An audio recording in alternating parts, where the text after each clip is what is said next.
I want to contribute to a huge space of debate later today. What is democracy? Basically, the people's sovereignty. Based on this definition, I would like to take briefly the lessons learned from the past decade.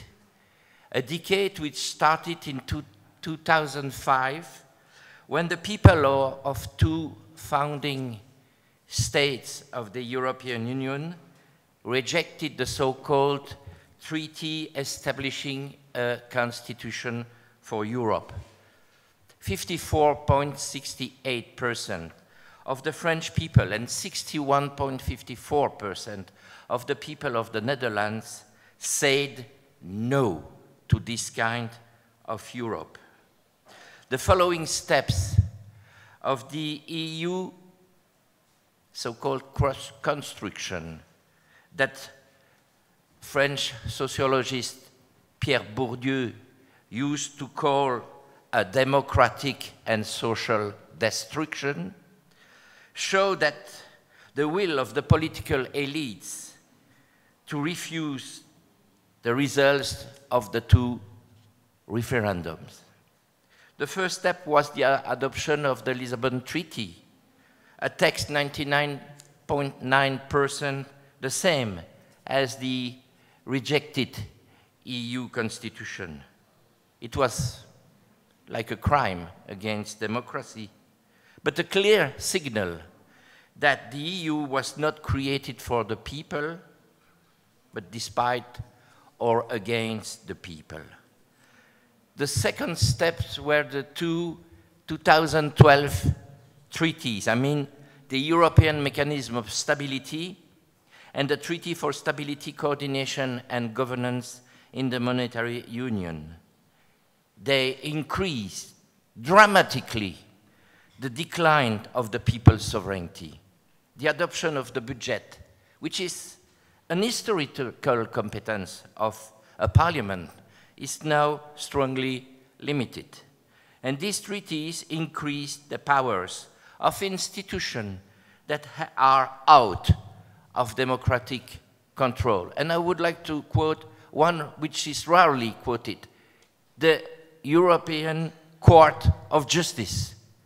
This court creates law. The Central Bank of Europe and the EU Commission.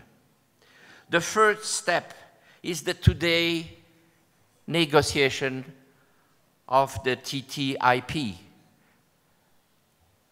Transatlantic Trade and Investment Partnership, whose aim is to transfer political and judicial powers to transnational corporations. It's going to implement the dream of David Rockefeller, expressed in 1999, when he said, I quote, "Something must replace the governments, and the private power seems the appropriate entity to do so." Newsweek magazine, 1st of February 1999. The TTIP will transfer the power to decide about a conflict between a private company and a public institution from our current judicial institution to a private mechanism of arbitration. The TTIP will force our states and all the public institutions that have a power of regulation to harmonize, this is the wording, to harmonize their regulation with the ones implemented in the USA. That means an alignment of social rules, health rules, technical rules with the US, on the US ones, even in the field of chemistry, pharmaceutical, finance, and because we are in Greece, even in the field of wine. States from the EU will have to accept the control by an EU-USA committee that will supervise and control this alignment. I don't hesitate to say that if there is an agreement on this negotiation, which is still in the process, the 28 EU states will become 28 US colonies, with the EU institution as controller. The last significant step in this decade is this short review of the past decade is the statement expressed by Mr. Juncker, the President of the EU Commission, after the election in Greece. He said, there is no democratic election against the ratified treaties. That means that it is impossible by a democratic process to change the European treaties. Two conclusions of this decade, at least in my opinion. First, the EU process of integrating the people of Europe is a frontal attack against people's sovereignty, against democratic rights and social rights. It's a full denial of Article 22 to 27 of the 1948 Universal Declaration of Human Rights, the right to social protection and security, the right to work, the right to a sufficient welfare, the right to housing, the right to health, the right to education, the right to culture. EU means not only destruction of basic rights, but also destruction of democratic procedures, destruction of labor rights, destruction of civil services, and it creates competition between each other.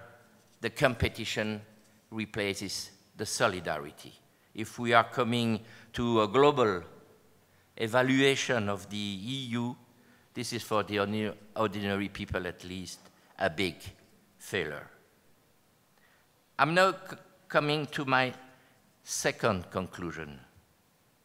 I'm someone who 50 years ago deeply shared the dream of a united Europe based on democracy and solidarity within the European area and outside. But the dream is broken. Democracy and solidarity are not the goals of the European Union, not at all.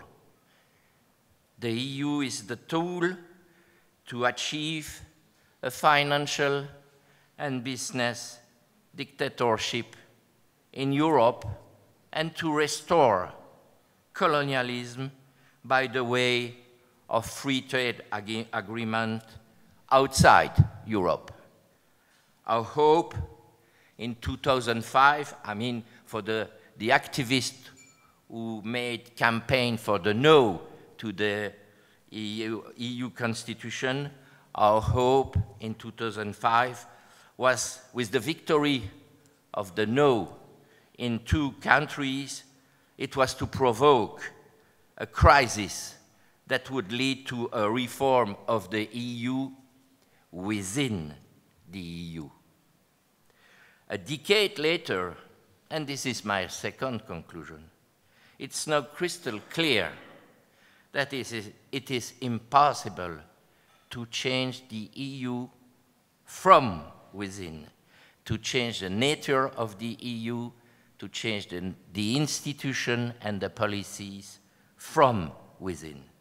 What is at stake now is one and only one question: how to organize the liberation from the EU, from this new kind of dictatorship, or, to use the wording of Dimitris, from this totalitarian society.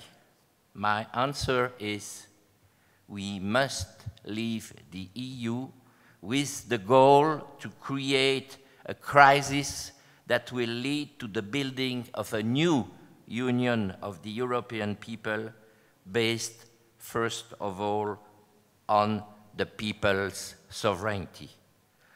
I do hope that it's going to become the common goal of the radical left all over Europe. This is what I'm expecting from the Delphi initiative. And I hope this proposal will fuel our discussion later today and tomorrow. Thank you very much.